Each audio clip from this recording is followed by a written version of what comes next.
विनोद जी, पहले यहां से शुरू करते हैं। आप ही थे ना उस दिन, विनोद जी, कुछ दिन पहले जब हम डिबेट कर रहे थे कि कांग्रेस पार्टी ने क्या वॉक ओवर दे दिया, क्या पीछे हट गई क्या? अब राहुल गांधी उतर तो रहे हैं, पर क्या देरी हो गई क्या? और अखिलेश जी भी आ रहे हैं, उस पर आपके विचार विनोद जी। देखिए, ना कहावत बहुत तो राहुल जी उतर रहे हैं, प्रियंका जी पता नहीं कब उतरेंगे, अभी तक तो उतरी नहीं है। और ठीक है, बीच में शायद तबीयत खराब थी राहुल जी की, नहीं उतरे, 3 मीटिंगें होती थी।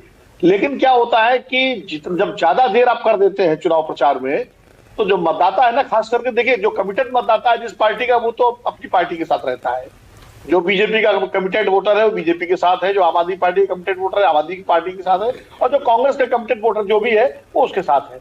लेकिन जो फ्लोटिंग वोटर होता है, जो हवा को बनाता और बिगाड़ता है और बदलता है, वो तय करता है अपना कुछ मुद्दों के आधार पर समर्थन। और जब जैसे जैसे देर हो जाती है तो कई बार वो तय कर चुका होता है।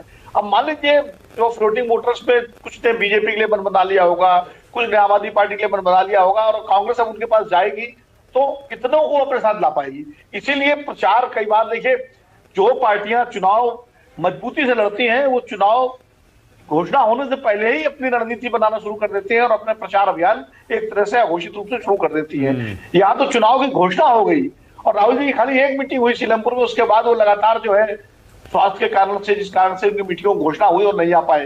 लेकिन कम से कम प्रियंका जी आ सकती थी, खड़गे जी आ सकते थे, या पार्टी के भूपेश बघेल, अशोक गहलोत और तमाम बड़े नेता, हुड्डा जी, ये आ सकते थे, कोई नहीं आया। अब कांग्रेस आई है, मुझे लगता है शायद हम लोगों ने ज्यादा दबाव कांग्रेस पर बना दिया कि कांग्रेस ने वॉकओवर दे दिया, तो कांग्रेस में भी लगा हुआ कि भाई चलो 4-5 दिन बचे हैं चुनाव प्रचार के, तो चल करके देखें। तो कुल मिला के लड़ाई और चुनाव कहीं ना कहीं कांग्रेस के भीतर एक दुविधा है, और दुविधा ये है, वो दुविधा निखिल जी शायद मेरी बात का प्रतिवाद करेंगे क्योंकि प्रवक्ता है, उनको करना भी चाहिए। लेकिन दुविधा ये है कि जो केंद्रीय नेतृत्व है कांग्रेस का, वो आम आदमी पार्टी को बहुत दिक्कत में डालना नहीं चाहता है, क्योंकि इससे इंडिया गठबंधन की स्थिति में थोड़ा दिक्कत होगी। और अगर बीजेपी यहाँ सरकार बना लेती है तो राष्ट्रीय स्तर पर बीजेपी को एक और बड़ा एज मिल जाएगा, जो राहुल गांधी, मल्लिकार्जुन खड़गे, सोनिया गांधी या ये लोग नहीं चाहेंगे। लेकिन जो दिल्ली की लीडरशिप है, जो दिल्ली के कांग्रेस के नेता हैं, उनको लगता है कि कुछ कुल मिला के हमें लड़ना चाहिए चुनाव, हमें अपनी सीटें भी बढ़ानी चाहिए, वोट भी बढ़ाना चाहिए, और अगर आम आदमी पार्टी की सरकार जाती है तो जाए, बीजेपी की आती तो आए, लेकिन हमें अपनी जमीन तलाशनी है।